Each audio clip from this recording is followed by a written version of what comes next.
6 years ago, a Chinese factory worker with no formal education made a decision.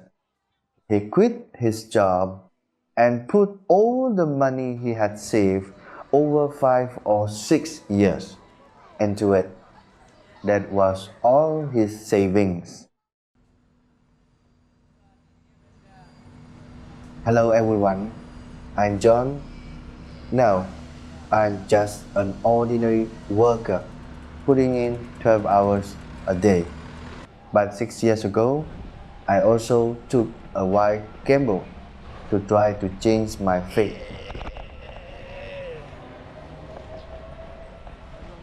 That day, I handed in my resignation and walked away without looking back. I thought I would never return to the factory again in my life. I thought I could live a different kind of life. Later, I realized I had been thinking too simply.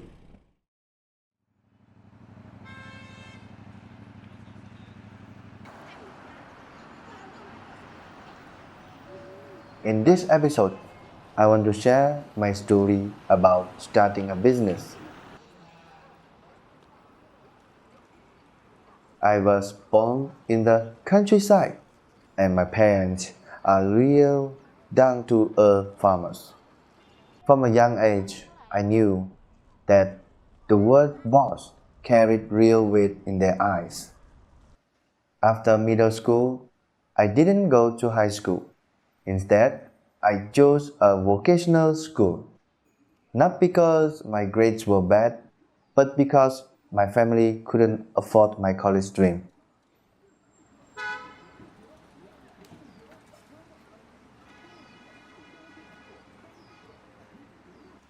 At 18, I threw myself into that damn factory. Dirty, chaotic, dust everywhere in the air, and my ears filled with the harsh clanging of machines. What hurt more than the physical exhaustion was the mental drain. I was needed but never respected. Once the boss was done using my skills, he tossed me aside like a worn-out part.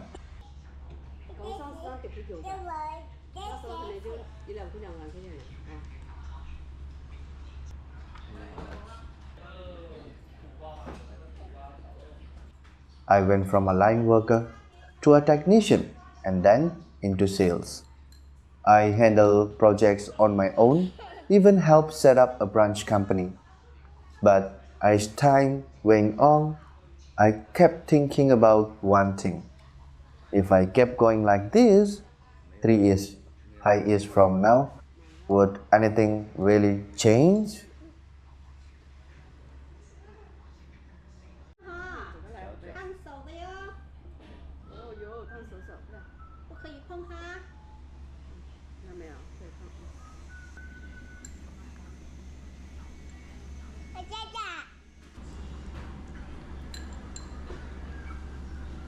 Looking at the same work day after day, I started to feel uneasy about it.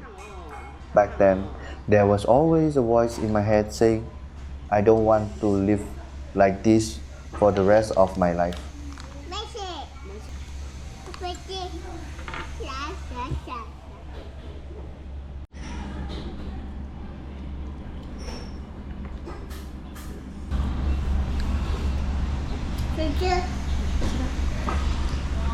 Papa, Mama, Papa, Papa, Papa. I thought the stability of factory work is only temporary. Once I have a family, as I get older, if I run into unemployment in middle age, that would be terrifying.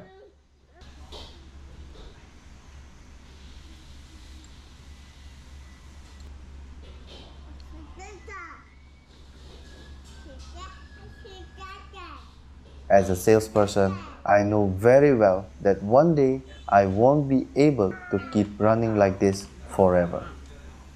On this path in life, I started to wonder if there was another way to live. 偷师。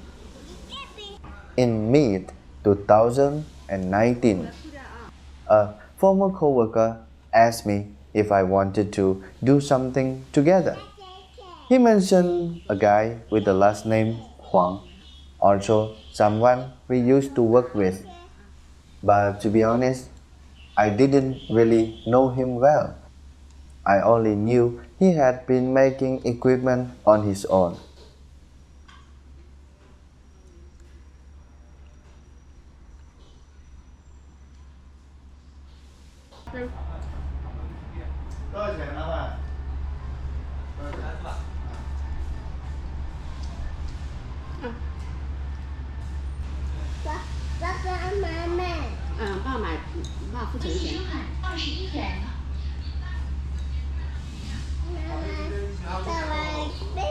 Later, I went to see it once. The place wasn't big, maybe around 100 square meters. Tools were scattered on the ground, machines crammed together. There was no proper office, not even a registered company. It was just a small workshop, a one-man operation. He worked there by himself, assembling and modifying things at the same time. All his parts were outsourced for manufacturing, and then he assembled and tested them before delivering them to his customers.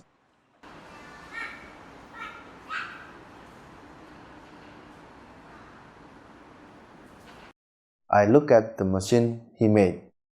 It was the kind that replaces manual material collection.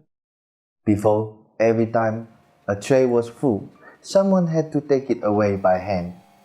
His machine could keep loading up to 10 trays in a row. Honestly, the machine didn't feel advanced to me. It even felt a bit cheap, especially the program he wrote. It was very inconvenient to operate.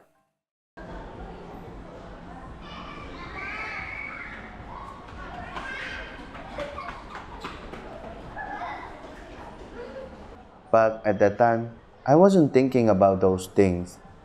What I was thinking was, this thing is already being used by someone. If I make some small improvements and then sell it to the customers I know, would there be a chance?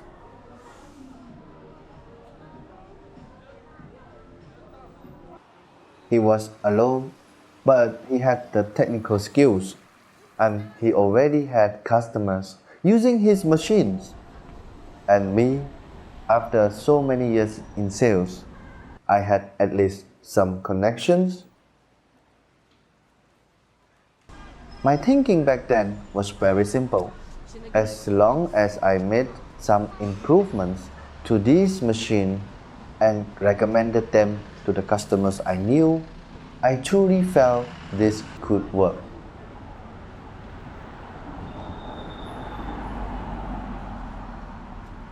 Before making the decision, I sent videos of the equipment to some clients I knew.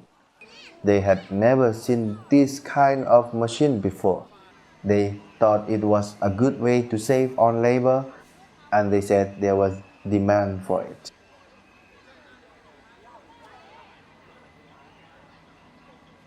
Later, I quit my job. When we registered the company, he was the legal representative. Another coworker and I each invested 150,000 yuan, and he invested 50,000 yuan. If more investment was needed later, the three of us would split it equally, and of course, the shares would also be split evenly among us.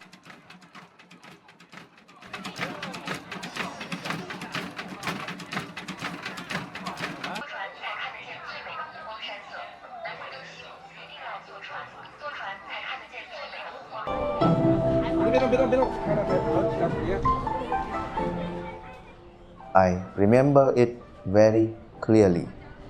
The first time I went out to meet a client with my own business card, I subconsciously straightened my back. That feeling was completely different from before. I felt like I had really become someone different.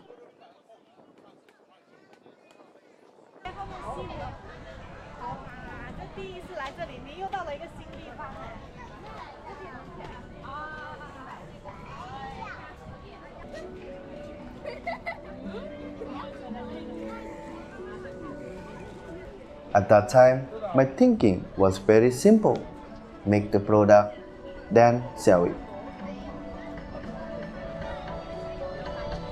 Very quickly, we got started.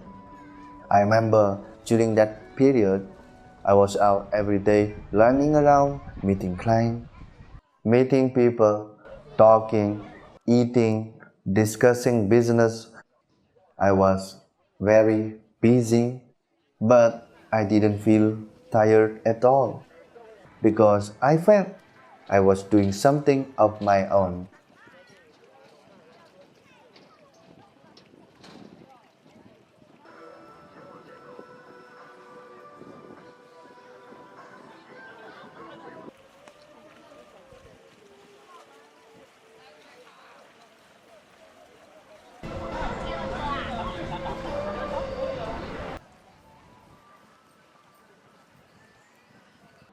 Back then, I truly believed I would never go back to the factory again. But later I realized things were not as simple as I thought.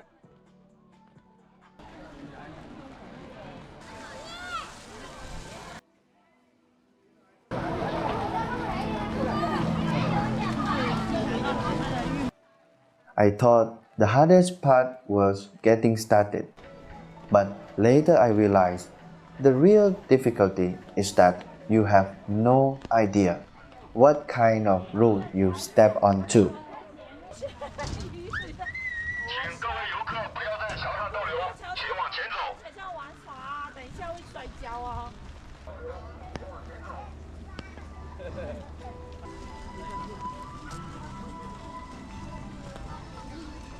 In the next episode, I talk about how over 3 years I slowly burned through all my money.